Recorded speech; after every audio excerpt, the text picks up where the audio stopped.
Kung inyo nga pong matatandaan mga ka-One Stories, bago pa magsimula ang laro ng Miami Heat at Golden State, ilang beses na nga pong pinatamaan ni Jimmy Butler ang kanyang dating team, kung saan sinabi nga nito noong nakarang araw na magkakaroon siya ng revenge game sa kanilang magiging laro. Ngunit sa kasamaang palad, hindi rin naman ito nangyari matapos silang tambakan ng Miami Heat 112-86. Mas nanaig pa rin dito ang revenge game ni Andrew Wiggins kesa sa revenge game ni Jimmy Butler na napilitan na lamang mag-walk out sa pagtatapos ng laro. Hindi nga siya nakipagkamay man lang sa mga dating coaches, teammates at agad nga itong bumalik sa locker room sa sobrang pagkadismaya. Ilang beses na rin naman siyang binu ng mga fans ng Miami Heat. Pinagtawanan rin naman siya dito since hindi nga nito napanindigan ang kanyang sinabi na babawian niya nga daw ang Miami sa ginawa nito sa kanya noong magtapos siyang magtala lamang ng 11 points ngayong araw sa kanyang 5 out of 11 shooting. At dahil sa pagkatalo ng Golden State,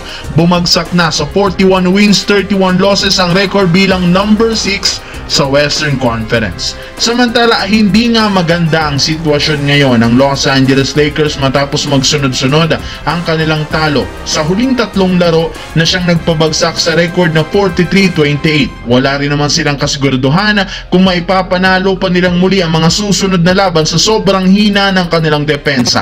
At masama pa dyan dahil nga sa pagkapanalo ng Memphis, bumagsak na ang Lakers sa ikalima. Buti na lang pasok pa rin sila kahit papano sa playoffs at hindi na naman sila nagkakalayo sa top 4 ng Grizzlies na merong 0.5 games na kalamangan. Bukod dyan, 1 game lang naman ang kalamangan ng top 3 na Denver Nuggets at higit sa lahat dahil sa pagkatalo ng Golden State, meron pa silang 2.5 games na natitira ang Lakers bago mahulog sa top 6. Pero sa kalagitnaan ng problemang hinaharap ngayon ng team, meron rin naman isang magandang balita tungkol sa team ang lumabas matapos sinigurado nga po ni Luka Doncic ang kanyang future sa team sa pagbili nito ng kanyang sariling bahay sa Los Angeles. Inamin nga mismo ni Luka na nahirapan siyang makapag-adjust, buti na lang napakagandang trato sa kanya ng mga teammates at fans, kaya sinigurado nga po na matagal siyang mananatili sa team sa mga susunod na taon bilang franchise player.